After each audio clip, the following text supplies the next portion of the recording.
It is 8:57 a.m. Pacific Standard Time. It is the 7th day of the second month of 2025. This is episode 1033 of Bitcoin and Blackrock back in the news.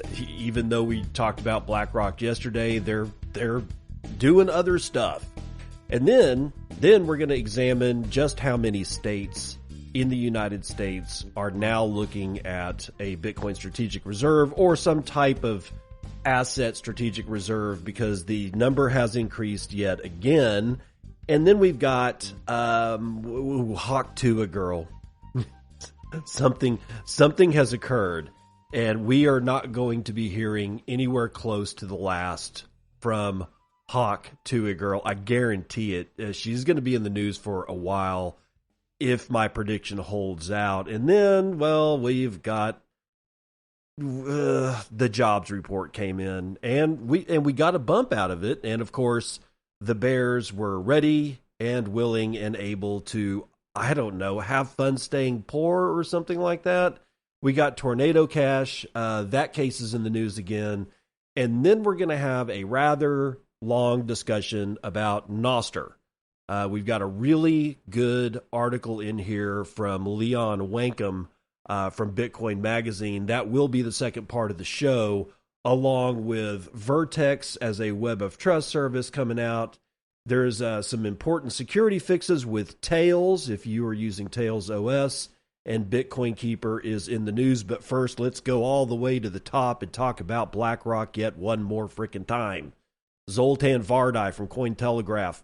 BlackRock has increased its stake in Michael Saylor's strategy to 5%. Now I'm going to pause here, because notice how Zoltan Vardai made damn sure you know what you're talking about when he says the word strategy.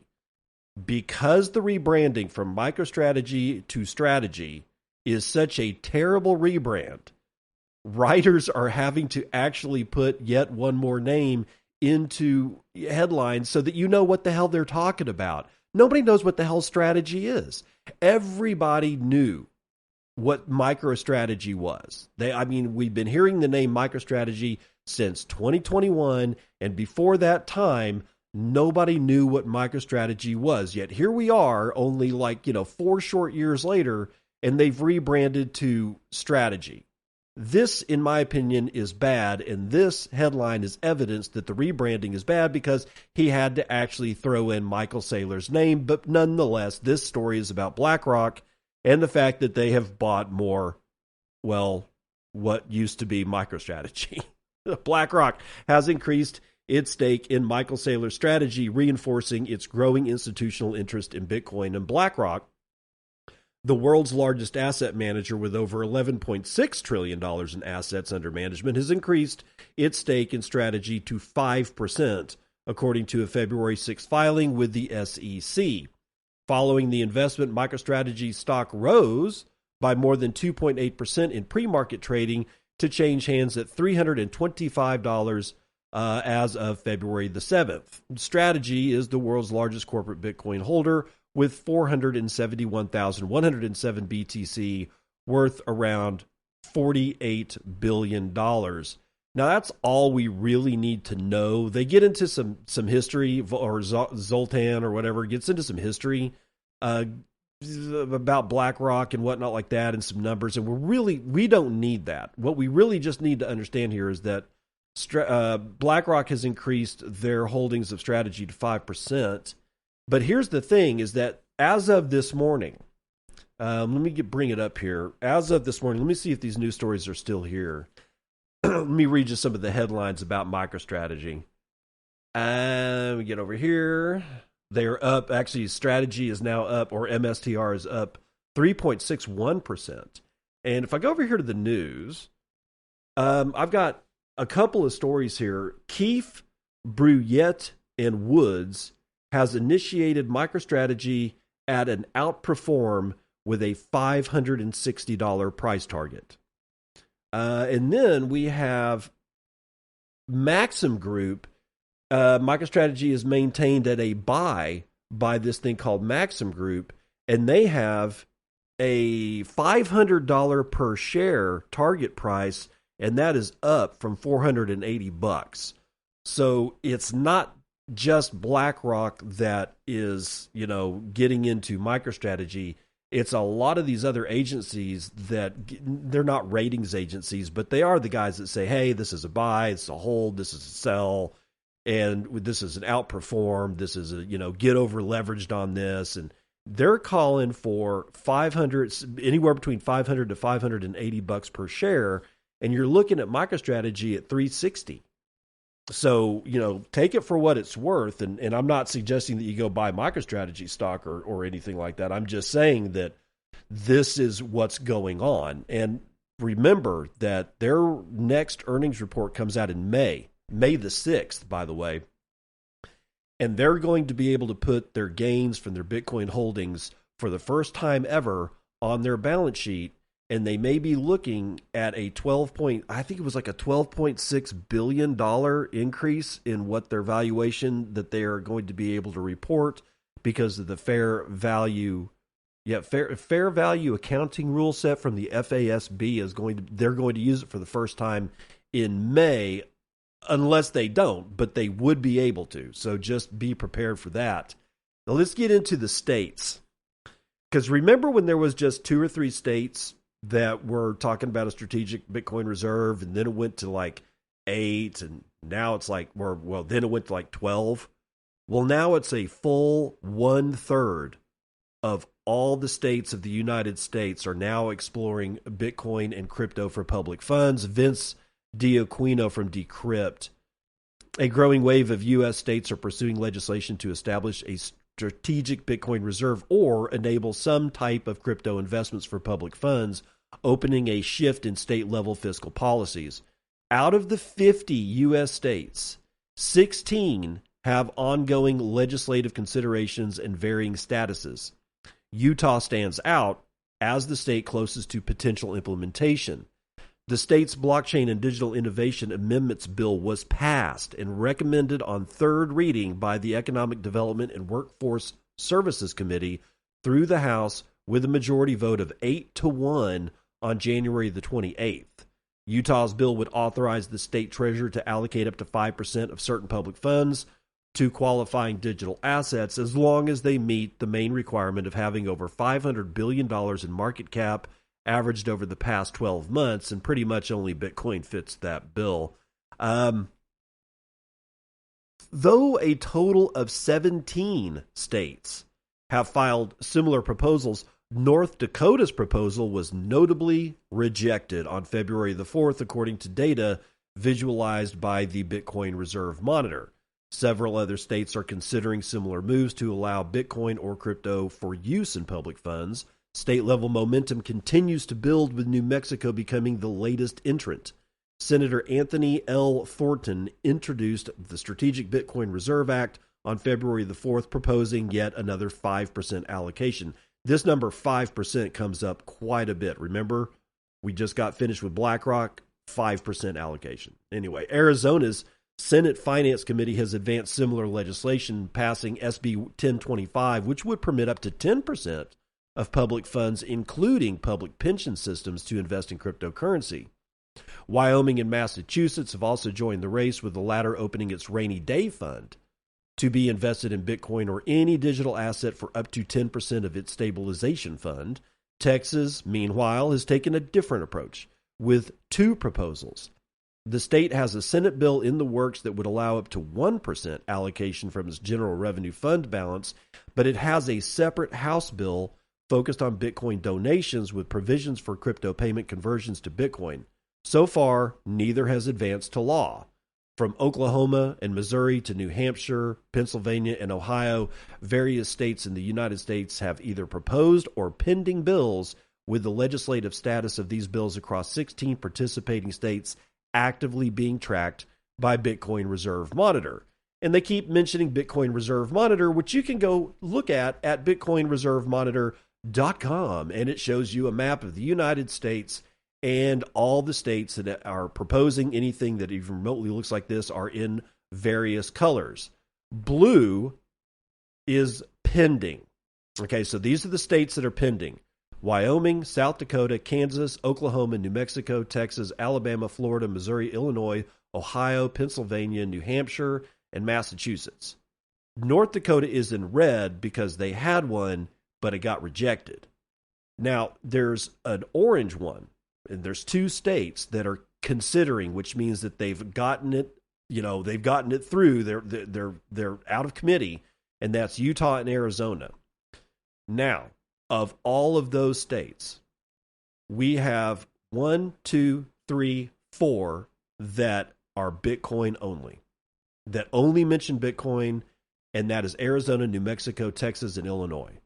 Oklahoma, that is a partial. So they've mentioned Bitcoin, but they're looking at other particular cryptocurrencies, also known as shitcoins. So we have 16 states right now that are vying to be the first to have some type of either Bitcoin reserve or crypto asset reserve. Now, going back to this North Dakota thing, it got rejected. I guarantee you they are going to revisit this.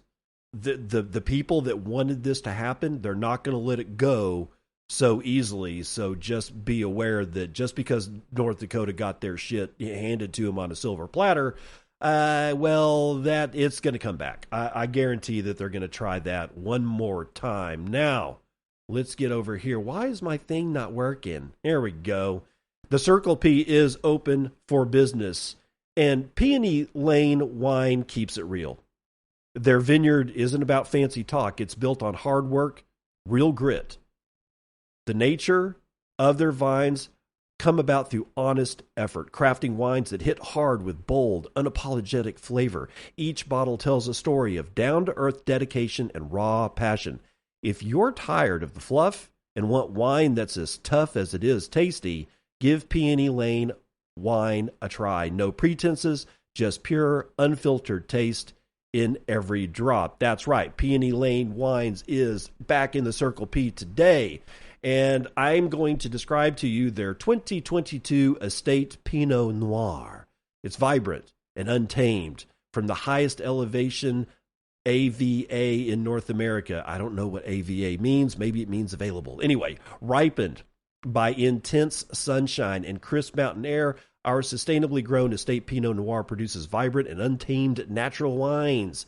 Expressed through tart cherry and strawberry notes, this wine balances a lively acidity with a spiced bright finish, reflecting the unique terroir of North America's highest elevation wine region. Now, when they describe that and says intense sunshine, Ben Justman is not kidding. If you've ever been to the higher elevations in Colorado in the summertime, then you know what I'm talking about.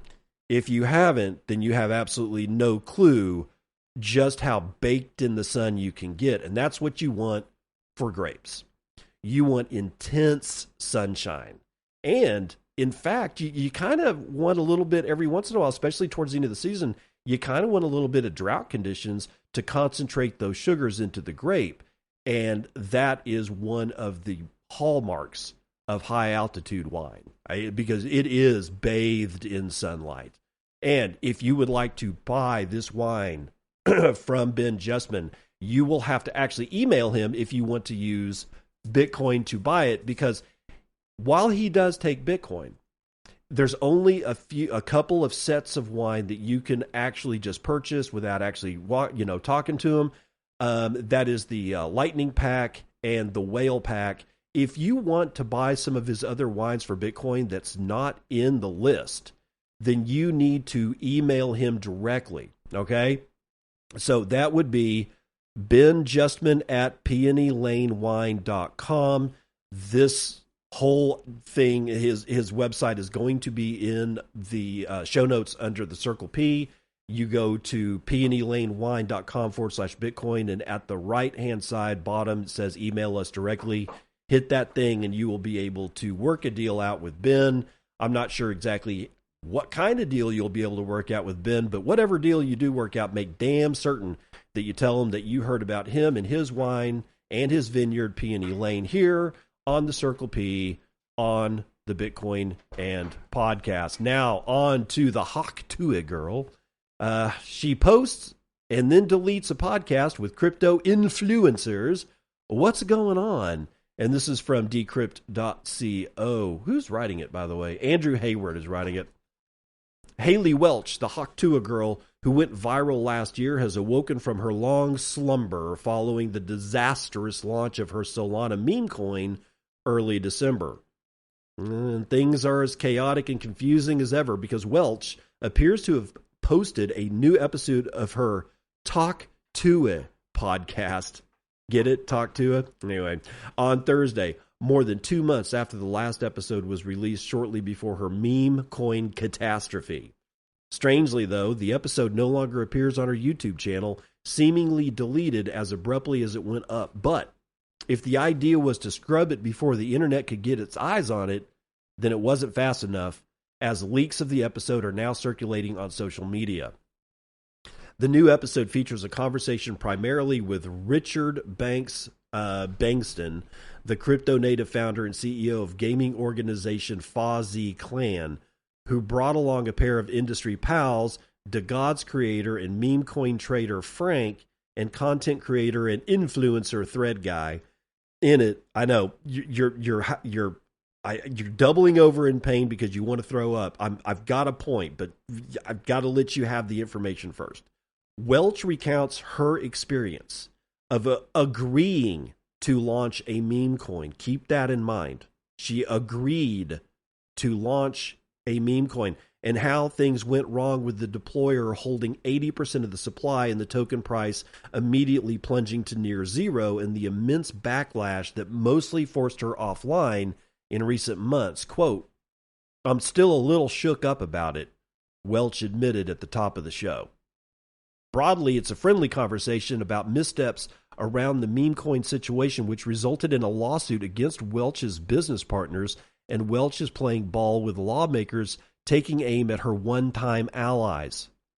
Welch suggests in the interview that she didn't really understand what she was getting into, which her guest agrees sounds accurate. Following the leak, Banks wrote on Twitter that he agreed to do the podcast under heavy stipulations, including that the episode not be leaked to manipulate markets and that her crypto team find, quote, a real solution regarding the money that she made, where that should go, and what to do with the Hawk project moving forward. Or maybe she should flush it down the toilet. Banks claims that Welch's team assured them that the episode wouldn't be released until his side approved it, but chatter around the upcoming episode started circulating in recent days as Banks notes, indeed, Decrypt received a heads up days ago about the recording from a source. This is ridiculous. Banks said that they called the episode off right then and there. He further alleges some shenanigans around the now nearly worthless Hawk token on the back of the episode leak fueling hype. Quote, "Now, today, the episode randomly gets leaked. The price of Hawk is pumping, and they completely fucking fumbled the bag yet again. What a fucking mess. Poor girl, it's a wonder how she found herself in this position in the first place." End quote. And that's what Banks was writing on Twitter. Indeed, the Hawk token more than doubled in price on Thursday afternoon, but has since cooled off, up just 9% on the day to a current price of $0.00078 per coin. Decrypt reached out to Welch's spokesperson. Oh, for fuck's sake. This is ridiculous. Okay, so here's why we're talking about it in the first damn place. Remember what I told you about pump.fun. And pump.fun is the website that makes most of these meme tokens, and they always use Solana. My conjecture back in the day, late last year, when this thing happened in December, my conjecture is that she had no idea how to do this. It was like, it's her coin. She's launched a coin. She didn't launch shit. And I said it then, and I'm saying it now because it looks like I've been proven right.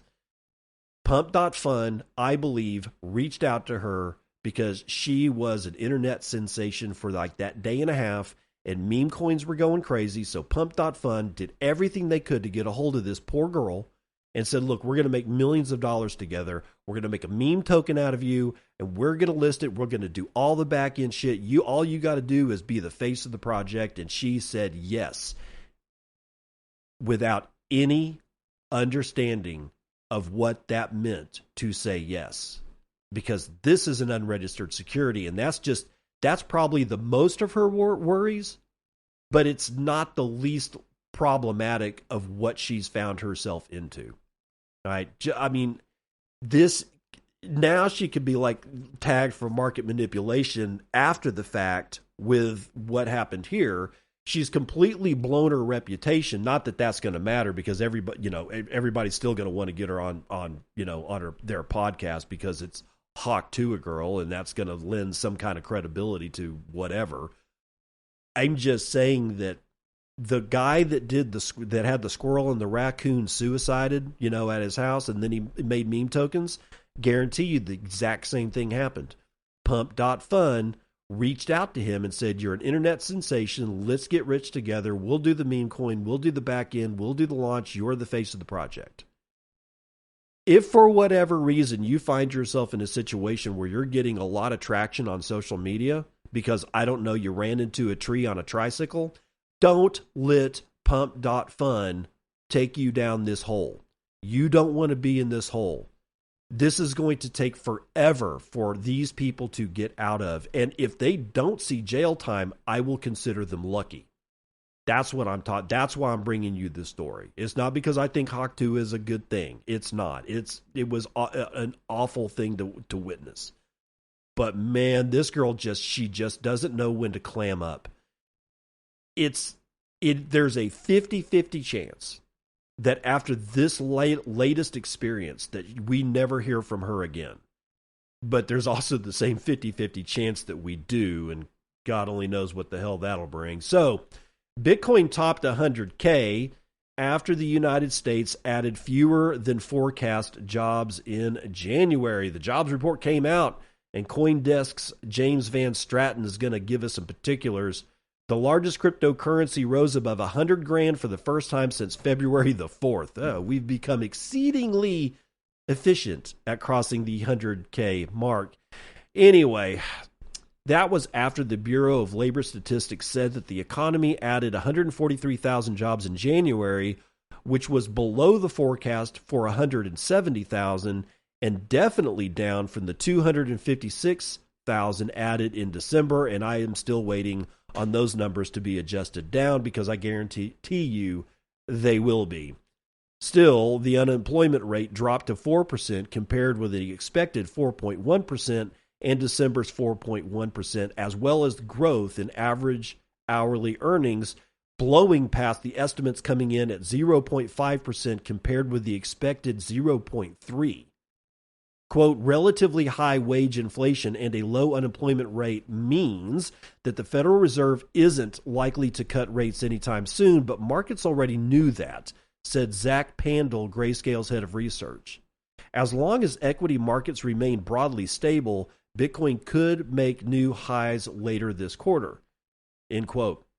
The chance of a Federal Reserve lowering the benchmark interest rate at its March meeting fell to 8% from 15%, according to CME FedWatch data.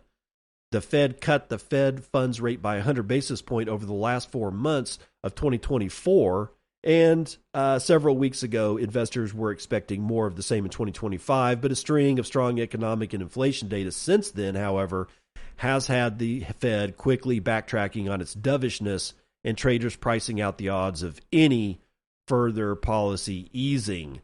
So, and we are now back down to 97,400 according to my sources, which is my little M5 block that's got the Bitcoin price on it.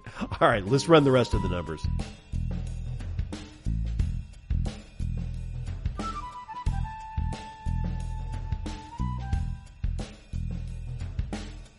Futures and commodities, and most of the markets are bleeding out, but oil is actually up 1/4 point for West Texas Intermediate, $70.8 a barrel. Brent North Sea likewise up 1/4 to $74.50.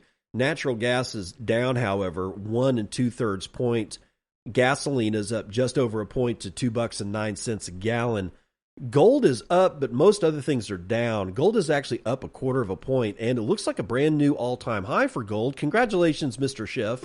$2,883.20. Silver is down a third. Platinum is down a quarter, but copper is up 2.63%, while palladium is down 2/3 of a point. Ag not being saved. Everything's in the red. Biggest winner, however, is lumber, and it is a full point to the upside.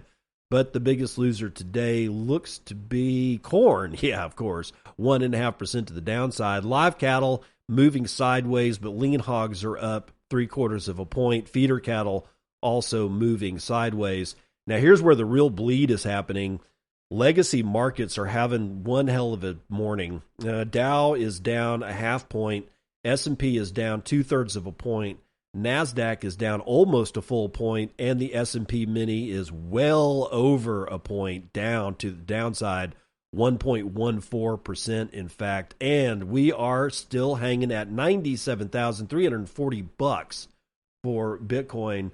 That is a $1.93 trillion market cap, and yet we can purchase less shiny metal rock with our one Bitcoin, of which there are 19,820,851.2 of. Average fees per block are incredibly low right now, 0.03 BTC taken on average on a per block basis. It looks to be there are 8 blocks carrying a measly 12,000 unconfirmed transactions. High priority rates, you're going to get cleared at 3 Satoshis per VByte, and low priority is the same. Hash rate, however, is continuing to increase, 836.6 exahashes per second.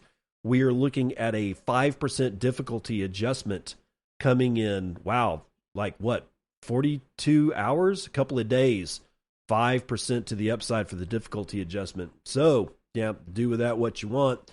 From Check. Yeah, that was yesterday's episode of Bitcoin, and I got Glimmerin. Yes, Glimmerin at 1,000 sats, but he says nothing. God's Death with 537 says, thank you, sir. No, thank you. Paul Serene, or Sir9, says, thanks again, sir. Always a pleasure to listen to your episodes. Love your Obsidian notes on Nostr. Are you publishing them manually or using the available plugin? Any further recommendations on using Obsidian? Yes, I have answers for that.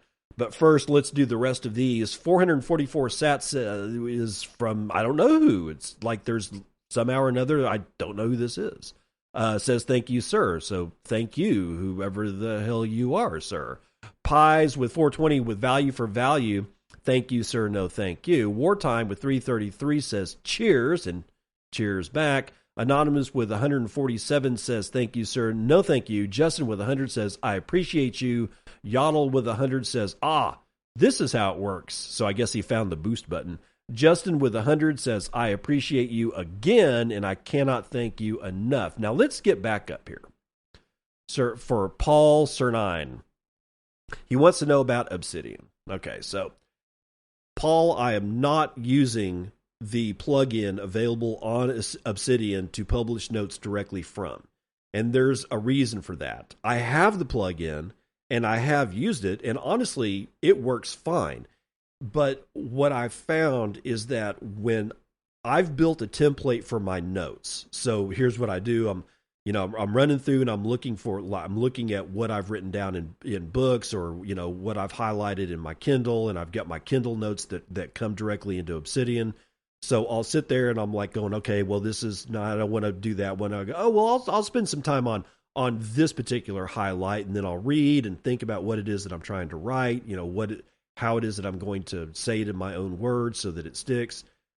And then I build a new note, and I just give it a name, and then I hit enter, and then I go over to my templates and I select the template I have set up for it. I've named that particular template Core Zettel Note, and it comes in with a few items of information, in fact. And let me get over here, and I'm just going to get one because this is kind of important.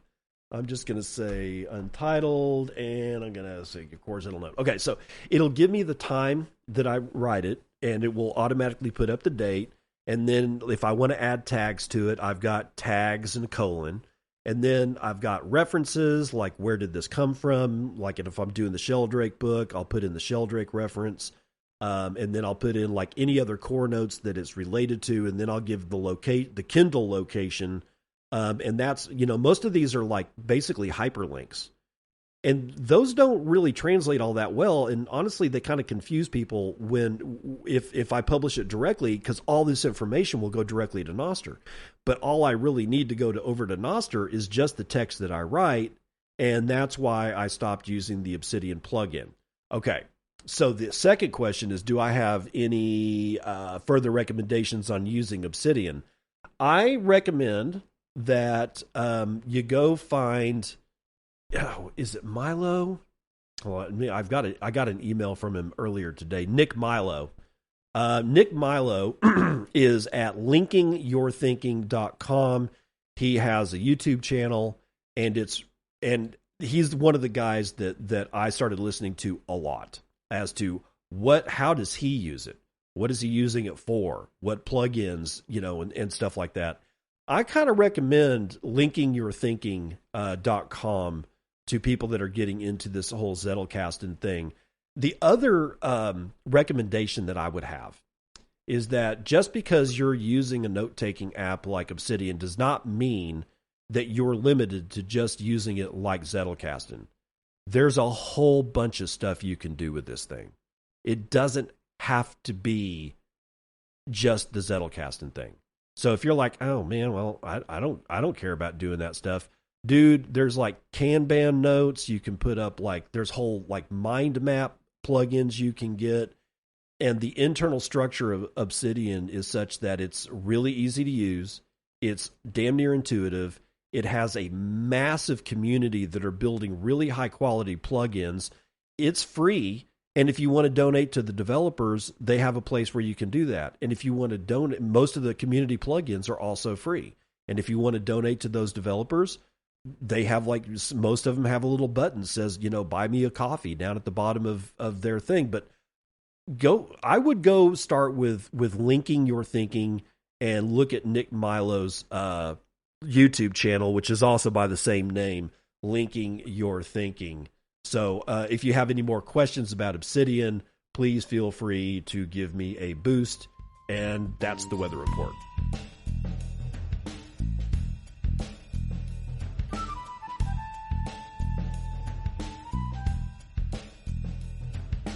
Welcome to part 2 of the news that you can use. Nostr, the importance of censorship-resistant communication for innovation and human progress. Leon Wankum writing this for Bitcoin Magazine.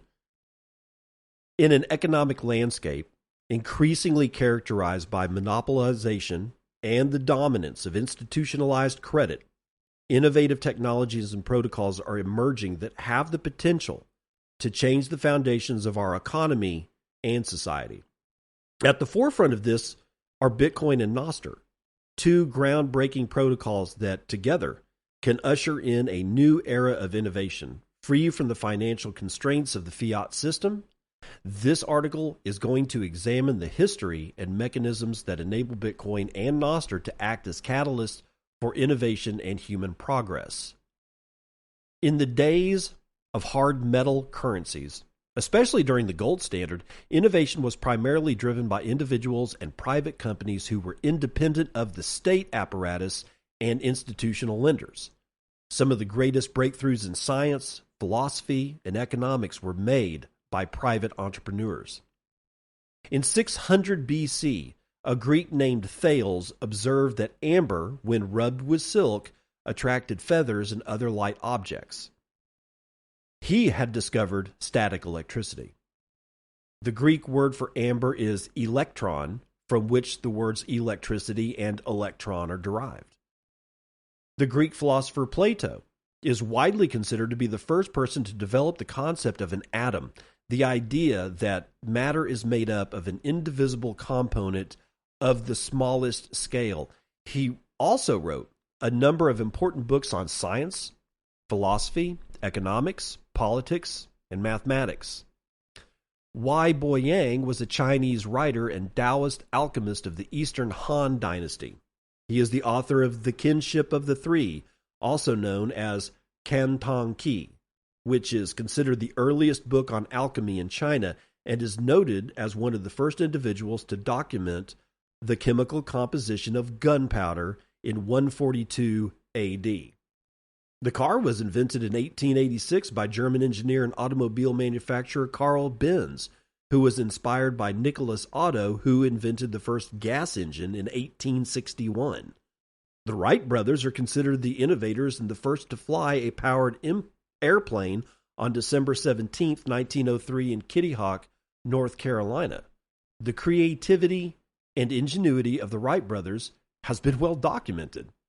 The funds for the brothers' venture included equipment, travel, and their testing site in Kitty Hawk came from the bicycle shop that they operated. They apparently spent just $1,000 over 4 years during the years of 1899 to 1903 to develop 3 flying machines, 2 of which had no engines. The Wright brothers lived during a time when the United States was on a gold standard, and saving allowed these entrepreneurs to accumulate enough capital to finance innovations, giving them the time and resources needed to pursue their pioneering work in aviation. The ancient Greeks, such as Thales and Plato, also operated under hard metal currencies, contributing to a stable economic environment that fostered philosophical and scientific advancements. Similarly, Wei Boyang exemplified the pursuit of knowledge during the Eastern Han Dynasty in China, which experienced fluctuating monetary conditions, including periods of stability that contributed to intellectual growth in various fields. Just as the Wright brothers benefited from a time when saving money in sound money allowed individuals to focus on their innovations, today's private entrepreneurs, startups, and bicycle shop owners find it increasingly difficult to earn enough to take the time to think about innovations and finance those implementations. Inflation has significantly driven up labor and material costs, particularly in industries like aviation and automotive, where advanced technology and greater material requirements demand extensive research and development. As a result, entrepreneurs and freelancers often rely on third-party loans. The average cost of developing a new Mercedes car today, for example, is more than 2 billion euros. The fiat-based monetary system has made it increasingly difficult for innovation to emerge without institutional funding. Monetary inflation erodes purchasing power, limits financing options, and creates obstacles for new ideas to flourish. This is problematic because the institutions that typically fund innovation, including large venture capital firms, banks, and universities, are mostly dependent on the state in one way or another, either because they are regulated by law or because they receive government funding, and therefore have an incentive to support projects that, quote, follow the current political climate.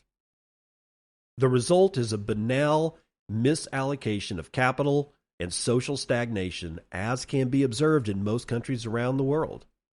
Credit has become part of a system of control that nation-states use in conjunction with fiat money to maintain their monopoly position. Historically, technologies and social movements that undermine the monopoly power of the state and its affiliated institutions were typically banned. At the very least, there was usually an attempt to do so.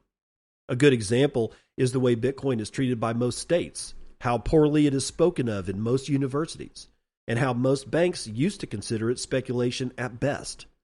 Because Bitcoin threatens the existence of these institutions, this behavior is generally observed among monopolists and initially makes it difficult for entrepreneurs to enter new disruptive markets like Bitcoin and shifts competition in favor of the monopolist or the state.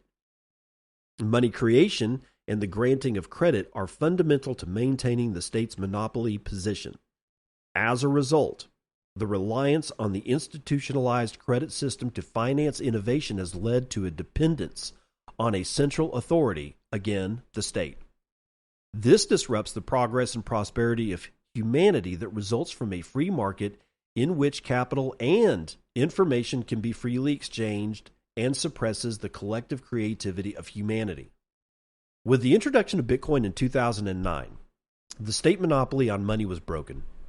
Due to its limited supply and excellent monetary properties, absolute scarcity, durability, fungibility, divisibility, mobility, resilience, and self-custody, Bitcoin is the hardest money ever created.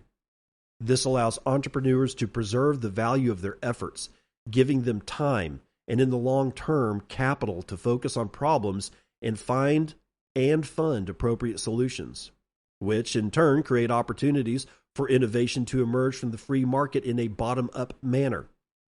Innovation, especially in the age of the internet, requires more than capital and people with time. There is a need for efficient and secure real-time communication and collaboration options for people around the world. Communication and collaboration are crucial for efficiently solving increasingly complex problems in a connected world. Cunningham's law states that the best way to get the right answer on the internet is not to ask a question. Instead, post the wrong answer because others will correct you. This underscores the importance of collective intelligence. The law is named after Ward Cunningham, who invented the wiki software that allows users to create and collaboratively edit web pages or entries via a web browser. The most famous example is Wikipedia.com. In late 2019, Lightning developer Fiat Joff published his ideas on a censorship-resistant social network he called nostr, notes and other stuff transmitted by relays. With the actual launch of nostr shortly thereafter, a protocol that adds a layer of censorship-resistant information sharing to the Bitcoin and Lightning protocol suite, a brand new territory of freedom opened up in the same tech stack as Bitcoin and Lightning.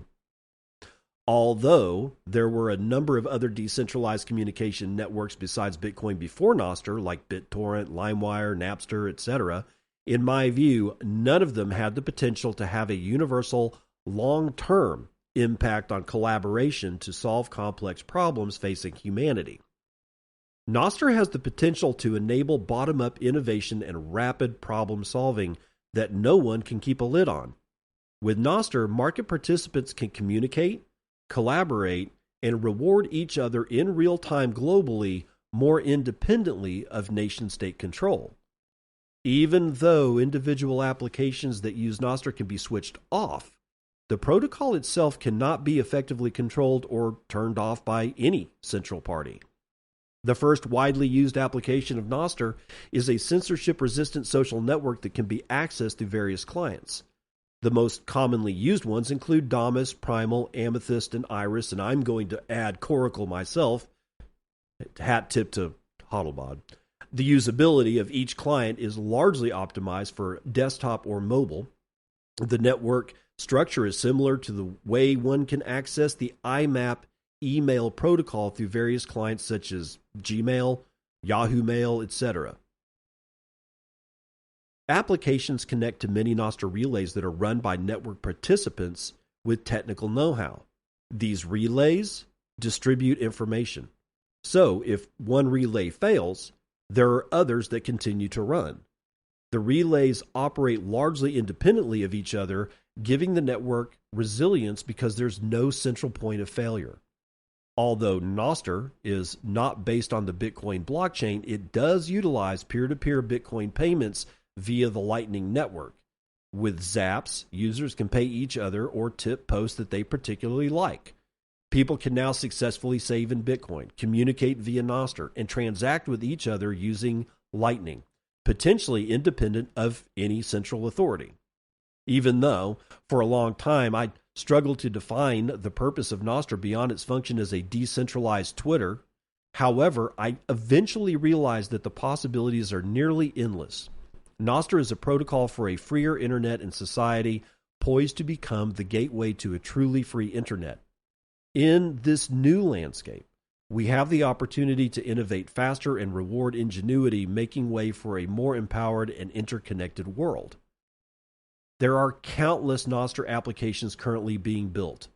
Nostr Rocket, for example, is a client designed to coordinate decentralized Bitcoin-based economies by rewarding contributors who work together to find solutions to global challenges. The application uses censorship-resistant communication via Nostr and direct Bitcoin payments via the Lightning Network to help create economically sustainable organizations that solve problems on the critical path to a global Bitcoin standard. Nostr Rocket founder G Sovereignty is a very active member of the Nostr community and worth following. In conclusion, the Bitcoin protocol was created as an alternative to the fiat system, a decentralized, permissionless, peer-to-peer electronic cash system outside the reach of the state. Satoshi Nakamoto created arguably one of the most important innovations by a private individual or group of people that humanity has ever produced, because he or they laid the foundation for anyone to be able to trade and act independently of the state. As a solid foundation for a freer economy, the Bitcoin network enables other network layers to dock to the base, creating new ways to use Bitcoin and opportunities for users. The Lightning Network, as a second layer payment protocol for fast transactions and micropayments, partially addressed the problem of how to scale Bitcoin so that it can be used by all of humanity. The introduction of Nostr creates a new territory of freedom within the same protocol suite as Bitcoin and Lightning, enhancing Bitcoin's usability for diverse applications. By facilitating seamless communications and collaboration, Nostr further aids in scaling Bitcoin, empowering us to innovate faster and reward ingenuity. With Nostr, innovation can potentially emerge from the free market again, and ingenuity can be rewarded once again. Thus, Bitcoin, Lightning, and Nostr provide a protocol suite for a freer internet and society, with Nostr poised to become the gateway to a truly free internet. The use cases for Nostr seem endless. I invite you to explore the possibilities of the protocol, and you can go to nostr.how/English or /en/get-started.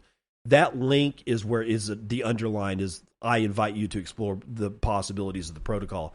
So if you want to read this for yourself and get a hold of this particular link that goes to nostr.how, then just hit the URL in the show notes and then scroll down to the very bottom of this article, and it'll be right there.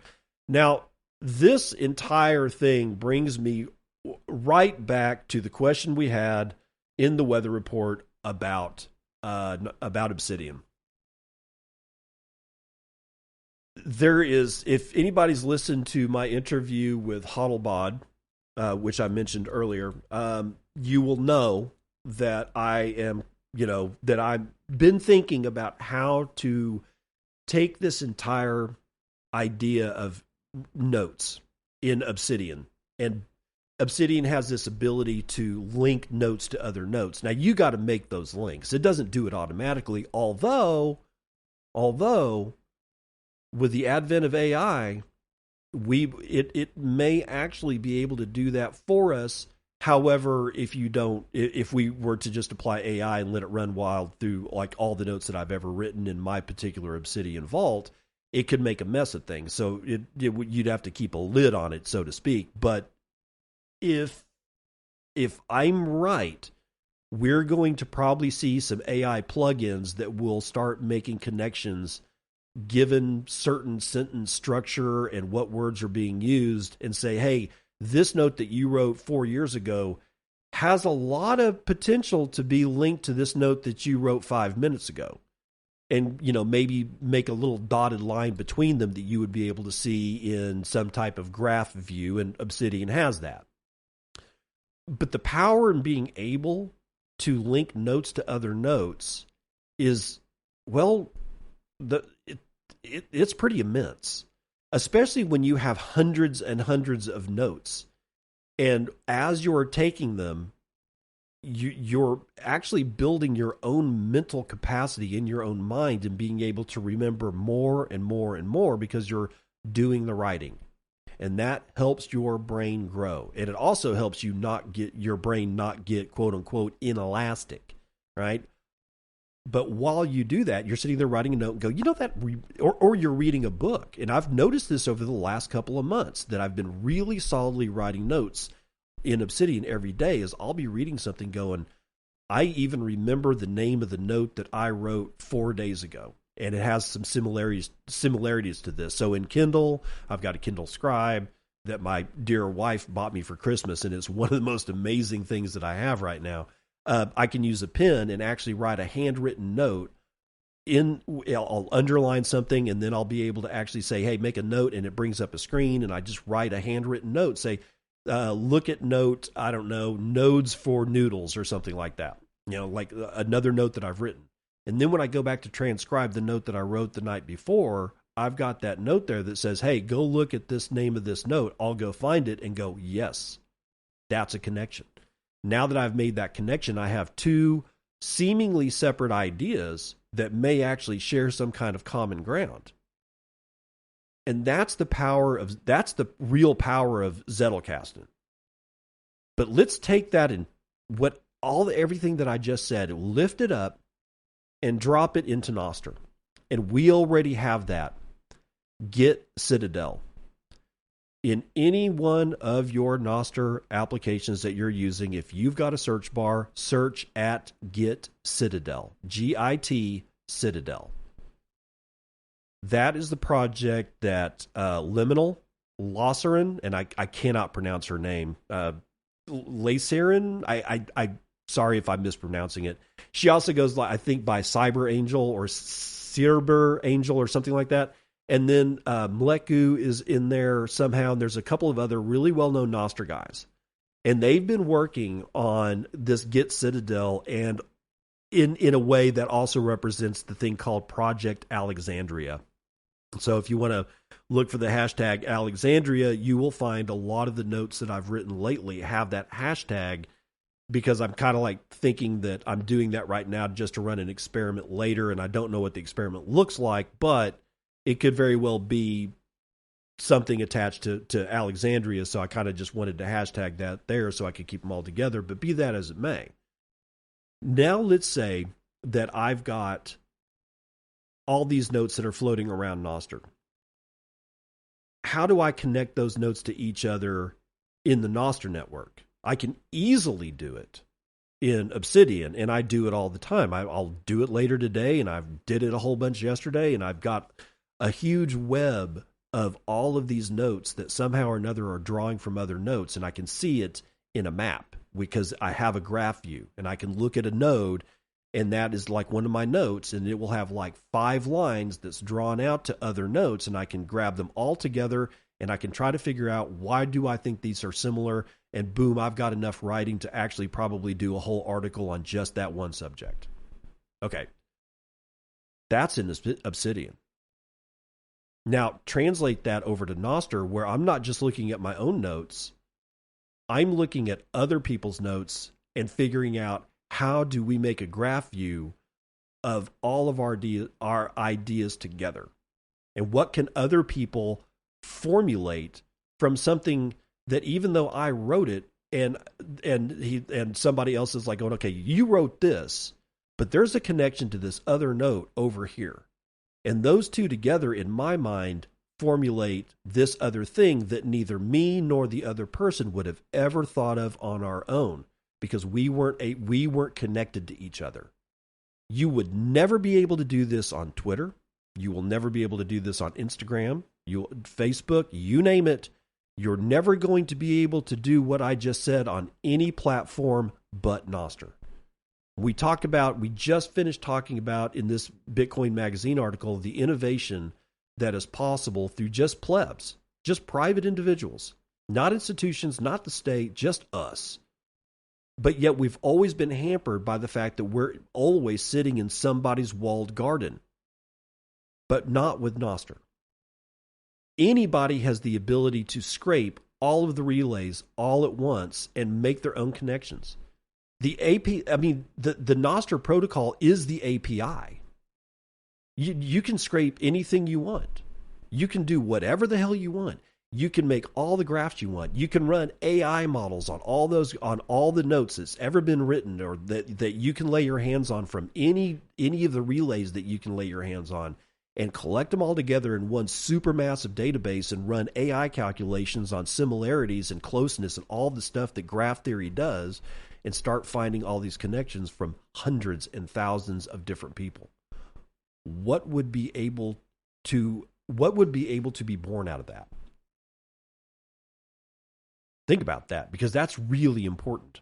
And that's what when I look at Nostr, I see that potential. It's not here yet, but the guys over at Project Alexandria / Git Citadel, that's what they're working on. Or that's one of the aspects that they're working on. I had an entire interview with Liminal on this show, and it was last year sometime. I think it was at the end of the summer or getting into the fall sometime. Me and Liminal had a really great chat about exactly this. And at one point or another, I'll get Lasserin on and see if, what she has to say about this. But this is where this type of project is not where Nostr is going, but it's what Nostr actually allows to occur. And the amount of innovation that can fall out of this is beyond my wildest imaginings, and hardly anybody's talking about it. Okay, so we got that as a web, and we're going to move over to Vertex, which is a web of trust as a service. Vertex is a web of trust service for Nostr developers, offering fast and reliable reputation scores to enhance personalized experiences and recommendations while protecting against impersonalization and DOS attacks. Quote, announcing Vertex, a fast, reliable, and open source web of trust digital vending machine or DVM service based on the personalized PageRank algorithm, announced the project. Vertex is a web of trust computation service designed for Nostr developers. It helps deliver personalized and relevant experiences with minimal noise by providing reputation scores. Built on the Nostr social graph, which I was just talking about, Vertex aids in personalized discovery, recommendations, and protection against impersonations and DOS attacks. Developed by Papilia and Franzap, the project aims to deliver powerful and easy-to-use social graph tools. Oh, interesting. Let's see, no BS Bitcoin. I'm just looking at because that is a link, and I was looking to see if social graph tools actually took me somewhere. And hold on for a second. I want to see what this is. No, it's just to another article. Okay, so the tools haven't been released yet, I guess.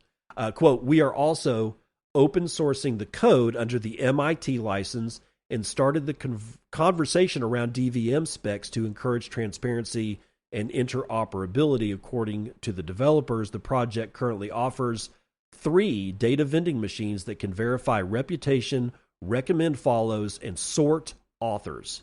Learn more about the project by reading its FAQ here. Okay, let's read that sentence again because this links directly up. This is exactly the kind of idea that I've got, that I would be able to link up all these different notes in my local Obsidian vault, much less on something like the Nostr protocol or platform.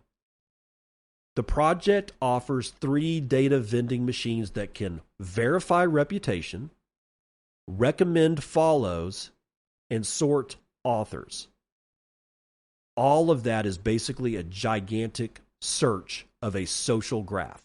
In this case, Nostr, we're talking about a social graph, not a neural graph, not an airline travel schedule graph, none of that. No, this is like the social graph, but the social graph in this particular case is talking about just the author, just the npub, just the person sitting behind the machine, not what they've written, but who they interact with. That's the social graph. And this DVM is most likely an algorithm, if not full-blown AI. I don't know. It doesn't really matter. It can algorithms are just fine, that can sort through all of these people and find the connections. How many connections does one author have to these other connections? And what is those people that the author is connected to? Who are they connected to? And when you do the math and you end up doing what's called graph theory, and you run through the graph mathematics, and like you get closeness and edgeness, and if you've ever looked at any of those like social graph tools or graphing tools, network graph tools whatsoever, those words should be familiar to you. then you can find connections that you wouldn't normally be able to see for yourself. Now, that's just the npub. What did the npub write? Each one of those notes, and do the same thing to the notes. What does this note have in common with all these other notes? What I'm suggesting is it's a fractal. I'm suggesting doing the exact same thing, except instead of examining the reputation, the follows, and the sorting of the authors as npubs, I'm talking about doing the same and more with the notes. Is this person, like for instance, I'll bet you that if Brandon Quittem was present on Nostr a lot more than he is, and he's not even all that present on Twitter as far as I can tell. I think he's pretty much just kind of doing his, I think he's head of education or head of business development at a Bitcoin company. I think either Swan or Fold or something like that. And he may just not have time to get on social media anymore and doesn't care about it because I just haven't seen him around. But let's say he was, and he was writing a lot about mycorrhiza. I've been writing a lot about mycorrhiza too, but he's coming at it from his perspective. I'm coming at it from mine. And yet our notes, I guarantee you, if a DVM and an algorithm that was basically had its head up, its social graph theory, mathematics, all that kind of thing was run across the network, I'll bet you my ass that my latest notes would be reaching out to Brandon Quittem's notes. And therefore, that would tie me and Brandon together. It would tie our npubs together. But I'm more worried about but I'm more interested in what does the graph of the connections between our notes that are related to each other, what does that look like? And further, I'm more interested in what can I write out of that? What can I learn from those connections? What can I say? Like, here's the note I wrote, but it says that it's connected to these 3 Brandon Quittem notes. Well, what do those notes say? Does it give me an idea? Does it spark imagination? Does it answer a question that I might have had when writing the original note that is now connected to these 3 notes? See what I'm getting at? You can only do this with Nostr. Only Nixon could go to China is an old Klingon proverb, apparently. In either event, that's what I'm talking about. Only Nostr has this capability. Nobody else is interested in doing this. It's not in their best interest. That's why they're not interested in it. They may even be interested in doing it, but they know that if they do, that's why Twitter closed down its API once Musk got a hold of it. Unless you want to pay $500,000 a year, you're not getting access to the Twitter API, which means that what you're going to be doing with that Twitter API, you're going to try to make money off of it, because otherwise how are you going to get that money paid back to you? $500,000 is a lot of cash, right? Only Nostr allows this. And then when we expand that, we've got music through Wavelake, Nostr enabled, Fountain, Nostr enabled, Zap enabled, Bitcoin. All these things that I'm about to tell you are Zap enabled, eCash enabled, Lightning enabled, either all 3 of them or just a couple of them at once, and they're all Nostr enabled as well. Wavelake, Fountain, any number of podcast apps, which means run AI over what are all these podcasts talking about on this particular day. Is there a theme? Because if there's a theme between 10 different Bitcoin podcasts on a particular day or during a particular week, then it's probably pretty important, and then you can write articles about it. See where I'm getting at? And that's just listening and transcribing through AI, like 10 podcasts in a week. Then you got video over at Zap.stream.